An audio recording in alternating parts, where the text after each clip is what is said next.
ki nga xamante ne mooy Seydina gis ngeen ñàkkloo nañu waaye ci laay jàllee rek dalal ki nga xamante ne mooy def rubrique société ak kuy def rubrique flop top Adja Anta noo def. maa ngi sant yàlla bu baax. naka sa suba si. ça va tranquille yeewoo ak tuuti migraine mais ñëw nañ ànd ak yéen rek. Célestine noo def.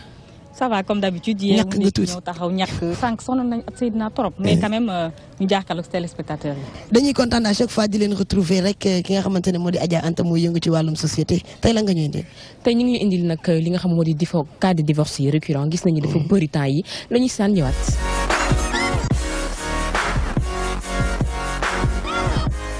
Le divorce est devenu un phénomène de mode. L'un des motifs les plus récurrents est l'incompatibilité d'humeur. Les causes de divorce sont nombreuses.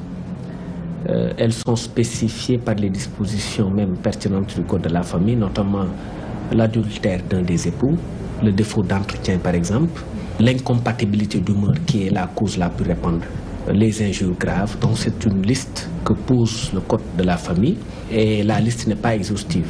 C'est un peu difficile sur ces situations, surtout au cas où il y a une famille qui s'est produite là-dedans. Bon, il faut qu'on essaye de comprendre. C'est pas facile du tout. Vraiment, c'est pas facile. Légui, fi ñu toll nii dafa bëri ay sëy ñaari weer 6 mois 1 an yi ñaan daal yàlla musal ci xale yu ji. Autorisé par l'islam, le divorce est banni par le christianisme. Toutefois, les juristes avancent que nul ne peut retenir quelqu'un à rester dans les liens du mariage. Dans la religion catholique, le mariage célébré qui est reconnu par l'Église catholique, c'est le mariage qui est célébré devant le témoin qualifié de l'Église qui est le prêtre ou le diacre, et devant 2 témoins. Et ce mariage est dit mariage religieux.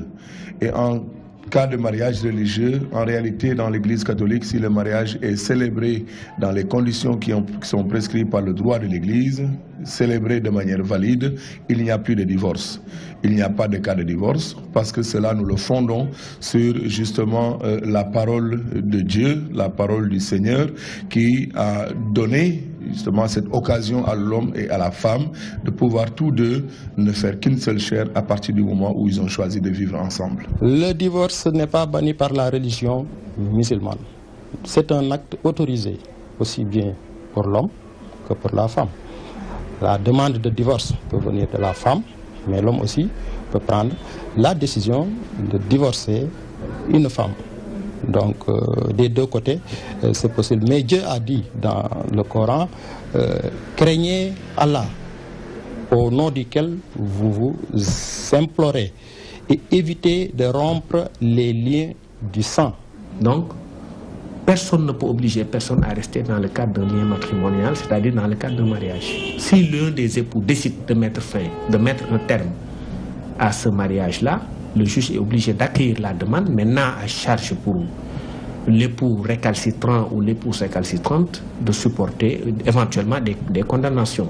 Mais dans tous les cas, quand on veut sortir d'un mariage, personne ne peut vous arrêter et le juge ne peut pas vous dire d'être obligé de rester dans le cadre de ce mariage-là. Le mariage est sacré dans la religion et dans la société, raison pour laquelle une phase de conciliation est obligatoire avant toute procédure de divorce.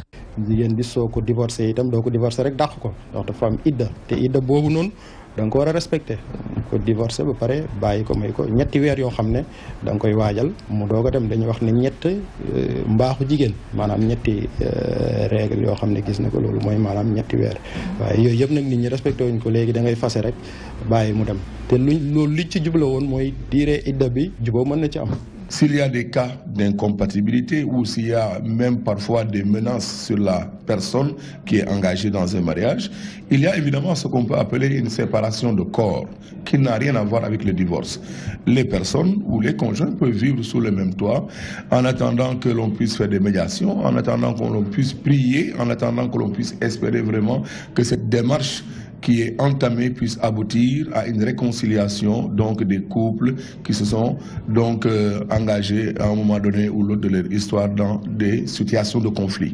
Et en ce moment-là, l'Église fait tout son possible pour aider ces couples-là à revenir sur cette situation et cette décision, à l'affronter, j'allais dire, avec beaucoup de foi et beaucoup de sang-froid, pour pouvoir tout simplement revenir à de meilleurs sentiments. Il y a ce qu'on appelle la phase de conciliation obligatoire. Dans tous les cas de figure, le juge est obligé, compte tenu des dispositions constitutionnelles, comme je vous l'ai dit, et en tant que juge de paix, parce que c'est le juge de paix qui se charge de la dissolution du mariage ou des questions matrimoniales. Lorsque ce juge de paix est saisi, il lui appartient, en vertu même de la loi, c'est une obligation qui pèse sur lui, d'essayer de concilier les parties. Toutefois, la procédure de divorce constitue toujours une polémique dans la société. Dès l'instant que l'homme prononce, dès l'instant qu'il se prononce, qu'il dit « j'ai divorcé ma femme », c'est fini. Donc le divorce devient effectif. Maintenant, il est mieux de consulter ceux qui étaient partis donc à la mosquée, et ce n'est pas obligatoirement ces gens seulement.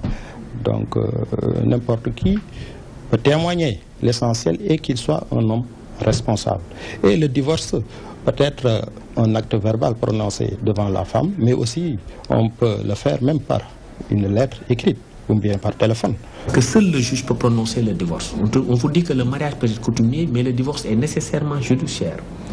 Si le juge maintenant n'arrive pas à prononcer ce divorce et que l'un des époux et l'épouse et l'outrecuidance, la dame, de se remarier, elle aura commis un délit de bigamie.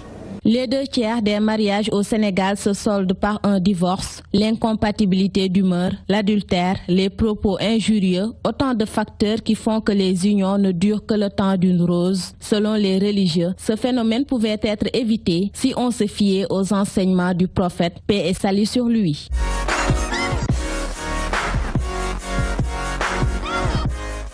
Adja te gis nañ ni cas de divorce yi Sénégal li nga xamante ne moo di maître Bamba Cissé wax na ci neenam li nga xamante ne mooy ñàkk incompatibilité d'humeur da koy def ban jàngat nga am ci li nga xamante ne moom nga def léegi nii. jàngat gi ma ci am nag mooy di bu ñu jëlee at bu ne dinañ am lu ëpp 100 divorce loolu nag xamale nañ ni ko mu nekk li nga xam ne nag cas bu graaw la te it ku nekk mi ngi wax sa xalaat ñi nañ incompatibilité d'humeur bi ñi nañ génération bi la mais ñeneen ñi aussi nee nañ li nga xam ne moom moo di ñàkk bëggante da ciy am parce que parfois ñu jël nit ki may ko ay doomu bàjjanam wala doomu nijaayam ku nekk daal wax na li nga xam ne moom la yaakaar mais yi gis li nga xam ne moom moo ci gën a fës leenam mooy que ni ñi nga xam ne moom moo di musulman yi je veux dire mooy religion musulmane nee nañ ñoom sëy dagan na tas it dagan na mais bu ñëwee ci curé bi moom daf ne ci catholique le mariage c'est pour le meilleur et pour le pire parce que dina am problème du ñàkk parce que des hauts et des bas chaque jour dafay am mais ñoom lan la ñuy def dañuy jéem a xool ñoom ñëpp toog jéem a trouver benn solution et je pense que ni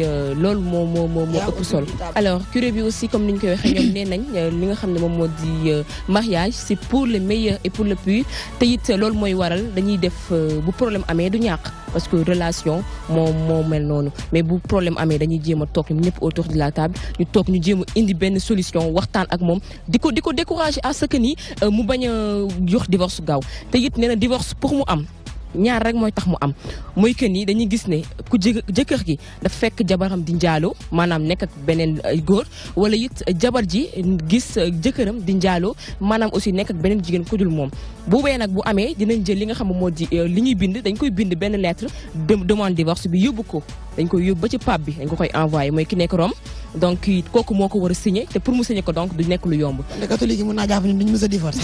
gis nga dafa métti si ñun nag nekk na li nga xamante ne c'est fréquent maintenant suñu xoolee suñu jeunesse bi léegi instant bi soo gisee cas divorce bëri bi nga xamante ne naka doy na waar donc du coup soo gisee sax ñu ralentir des fois lettre beeg signature pape beeg yooyu noonu pour décourager déjà mariés yi ñu bañ a divorce déjà divorce moom kenn ñaanu ko yàlla ñëpp sañ nañu soo marié woon en fait bëgg nañu soo marié woon tey mu bañ am benn problème divorce bañ ci am mais quand même loolu tamit tax na gars yi di ralentir signature bi di ralentir tamit lettre yeeg yooyu noonu pour bëgg nit ñi juboo en fait war nañu xoolaat tamit sëy bu baax a baax xool lan moo leen di jaxase xool lu leen di indil problème pour ñu bañ ko moytu ko bu baax bañ ci am ay kii daal. ci église yi voilà ci église surtout da ngay préparé wu avant ngay marié wu. préparation yi dañuy def ay enquête xool ndax famille ku jigéen ki wala famille ku gi d'accord nañ ndax am na li nga xamante ne war na mën a empêcher lii di sëy bi donc dañuy def enquête daal enquête bi nga xamante ne day tax nit ñi xam carrément kan ak kan ñooy sëy xool fu mu jógee voilà pour éviter problème yeeg pour éviter séparation pour éviter nag sul noonu